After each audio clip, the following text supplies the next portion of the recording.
Hi, it's November 18th, 2025. GamblersAdvisory.com, a free site. BettingAngle.us, a free site. I'm Dwyer. Let's talk about Joshua Jake Paul.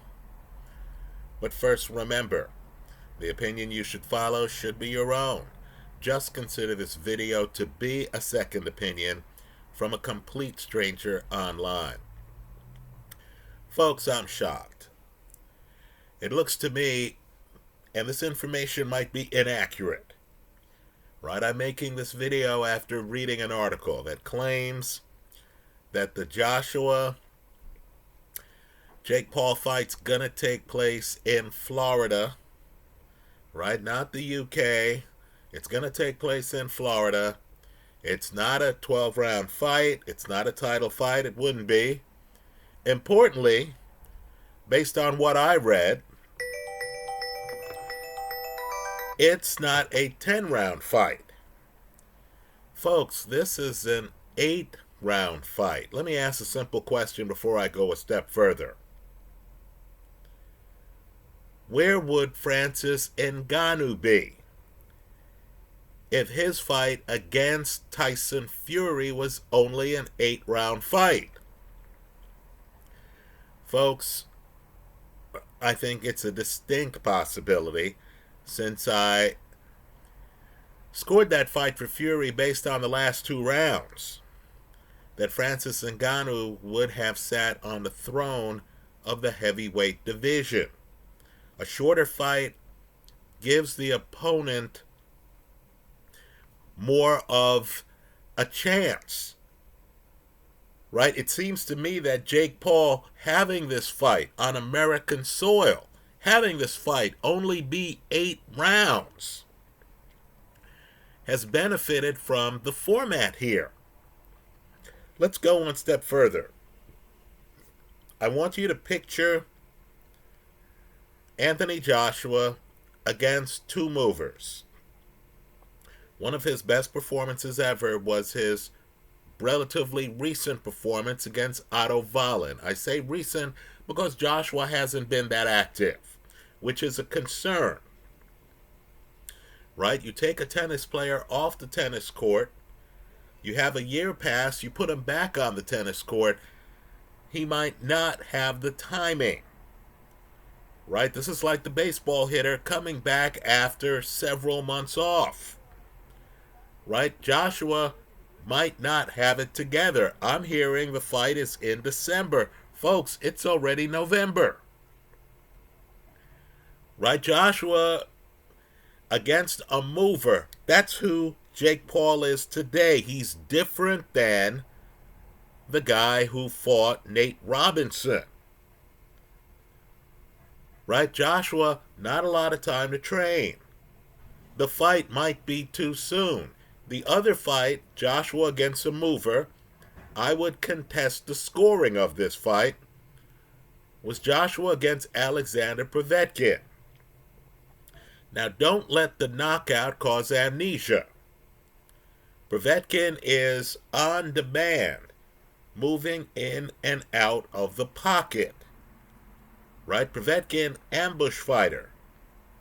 Jake Paul these days, ambush fighter, right? In my opinion, if you revisit that fight, Povetkin is winning most of the early rounds. Folks, here, they're only going to be 8 rounds. If you're watching a fight and one fighter gets to the 3-round mark, absent knockdowns, they might have already come close to either winning the fight, if they can get that 4th and 5th round, or having the fight be so close that it dominates the news cycle and leads to people after the fight questioning who won.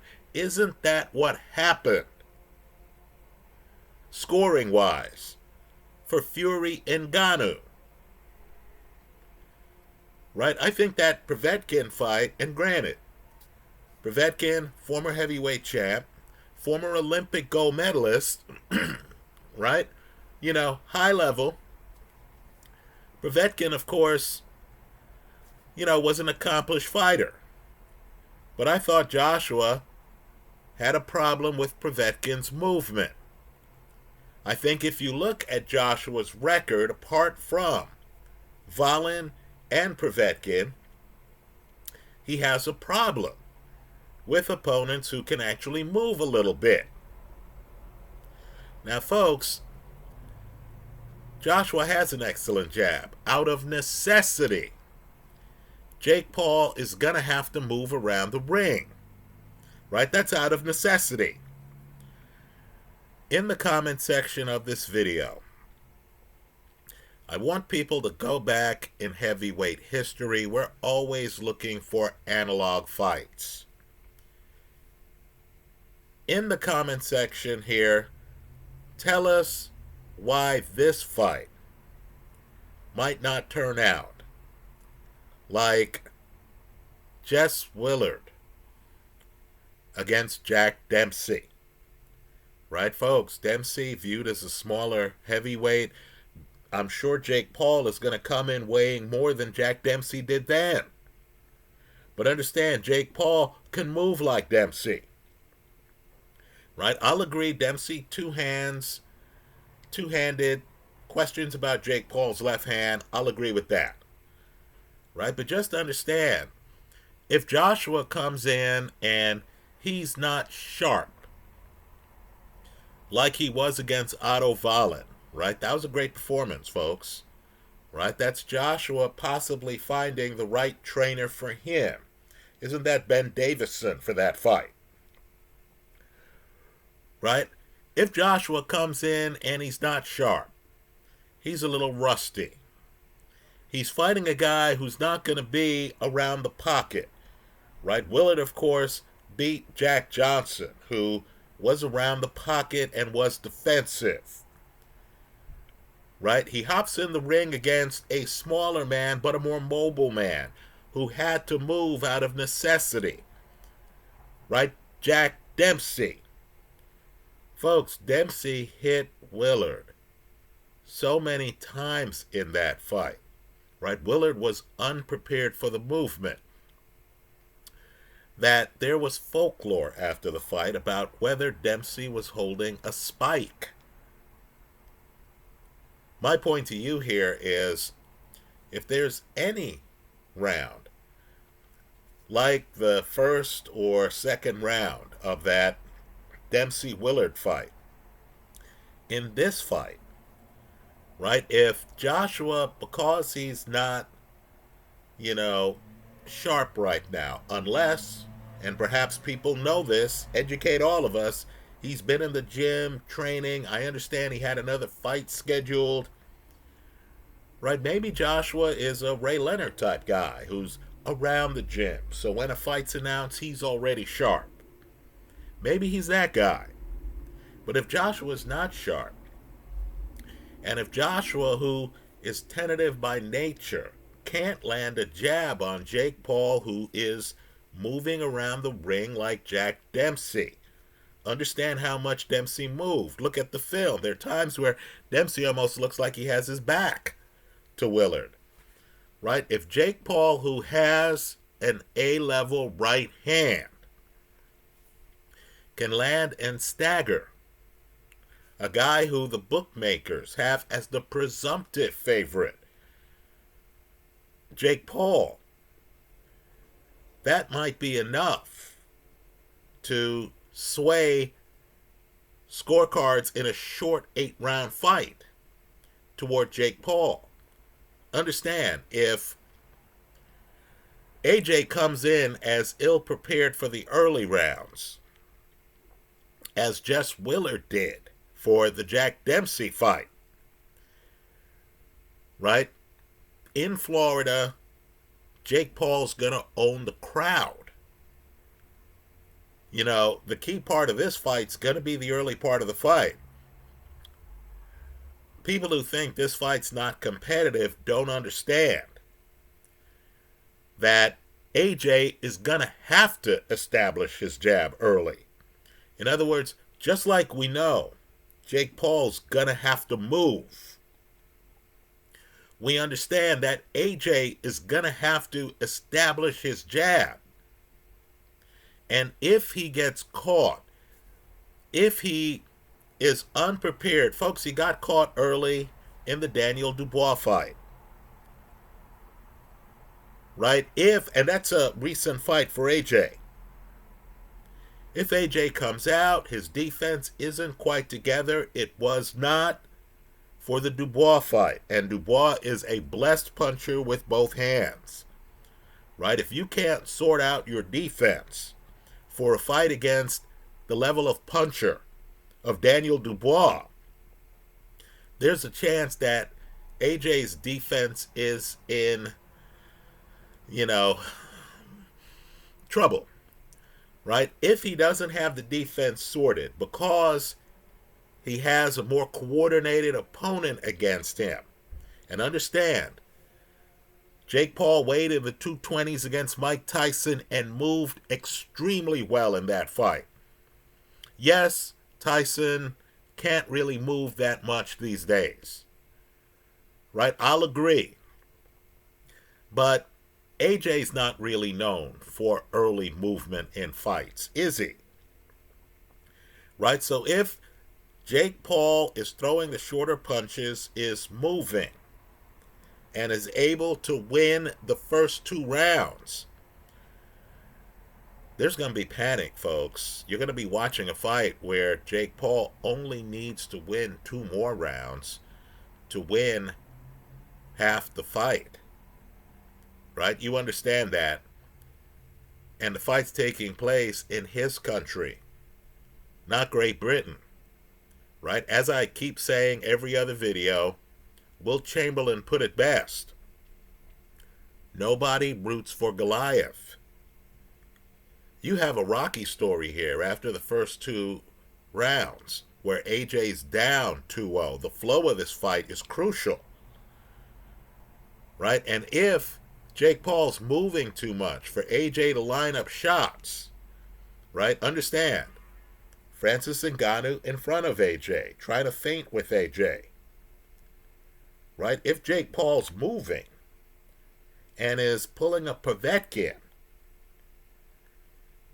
and if AJ's not able to catch him on the way in because Jake Paul is fighting small, which he can do. Right? If he's bent over as he's moving, as Jack Dempsey was against Willard. Right, folks? Jake Paul might steal the crowd by the 4th round. Then it will become a fait accompli, where Joshua needs the knockout against a moving opponent who knows that he needs the knockout. Right? This fight could get controversial too if it hits the scorecards.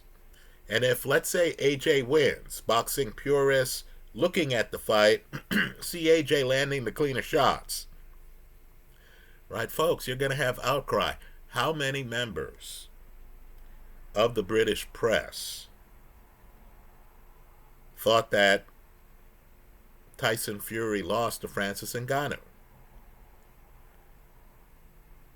Right? I mean, Carl Froch, Carl Frampton, weren't there boxing dignitaries?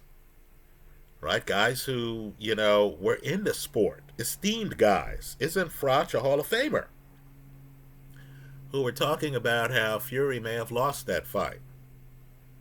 Folks, in an 8-round fight here, you can easily have that dynamic, can't you? Folks, this is an event. It's going to be huge. Let me close by saying this too. Life's unfair. Right? Let's stop pretending that it's not.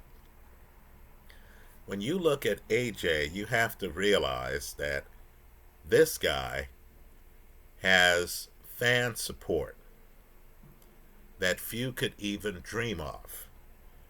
Right? Even now, I look at Usyk, and there were a lot of people who view Usyk as being one of the best heavyweights ever. Right? Usyk unbeaten. Now, right? Usyk undisputed in two different weight classes, right? I would argue that Usyk, who has made more than $100 million in two different fights, who has delivered in big fights. How did that Daniel Dubois last fight end? Right? Even the Dubois crowd that thought, let me raise my hand, that thought that Dubois got robbed the first fight, right, were silenced by Usyk's recent performance. But as good as you think Usyk is, when it comes to fan support, he's not Anthony Joshua. Right? As good as British boxing has been, right, in the heavyweight division, Fury was the heavyweight champion. Daniel Dubois was the heavyweight champion. You and I know, in terms of fan support, right, AJ is the top shelf. Whether you think he beats the other guys, right? Daniel Dubois knocked him down several times. But even now, you understand he is the top shelf. Certain people walk in the room and a crowd follows them. Right? I keep mentioning that Ali wasn't even the heavyweight champ. He goes out for a run in Africa, and kids found him. Kids started running along him. I believe that's the inspiration for the Rocky movie, where Stallone is running through Philly, and then people started running with him. Certain guys have that. AJ has that. Let me make a prediction. You just saw an extremely high-level fight, right? An undisputed middleweight champion, undisputed super middleweight champion, decided to put his belts up against a guy who was undisputed at 140 and undisputed at 147, who was also unbeaten. Right, folks? Understand, Canelo, Terence Crawford did not pull the numbers that Jake Paul, Mike Tyson did. Right? Tyson's like Anthony Joshua. That's the analogy. Where you looked at Tyson, you know, even when Tyson was beaten by Buster Douglas, Tyson's crowd didn't leave him. Right? Tyson had some relationship with the public. AJ has that relationship with the public. Right? The way these things work, Ray Leonard had that relationship with the public. Right? Ray got beaten by Roberto Duran. You know, Ray comes back, Ray beats Duran. You would have thought Ray was the best thing since sliced bread. Right? With AJ gets beaten by Usyk the first time. AJ stuns Usyk in the later rounds of their rematch, and the crowd lifted. Right? It was one of those moments where everyone was waiting for that moment. The crowd lifted. You didn't get the feeling there was the Usyk contingent at the fight. The rematch is all about AJ. Right, folks? I'll be surprised if this fight, in part because it's a heavyweight fight. Let's remember, Jake Paul was about to fight a lightweight. This is a heavyweight fight. Right? There's the heavyweight division, and then there's everyone else. Right? There's the heavyweight champ, Usyk, then there's everyone else. This is a heavyweight division. Doesn't have a heavyweight champ involved here. But I'll be surprised if this fight doesn't draw more viewers than Crawford-Canelo. Right? So just understand, they're all going to be there. AJ's passionate fans are going to be there.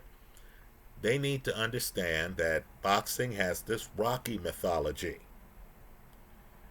Right? Even loved champions. Joe Louis was loved. The Brown Bomber, they called him. Right? Louis loved at a time we had, Jim Crow here in America. And you know the rest, that Billy Conn first fight. Right? That's part of boxing history. right? People thought Billy Conn was about to beat Joe Louis. Who was rooting for Joe Louis at the end of that fight when Joe got lucky on a knockout? You need to understand, I believe Joe gets that stoppage in what? Something like the 13th round or so? Here, if the Billy Conn equivalent runs out to a lead, you only have 8 rounds, folks.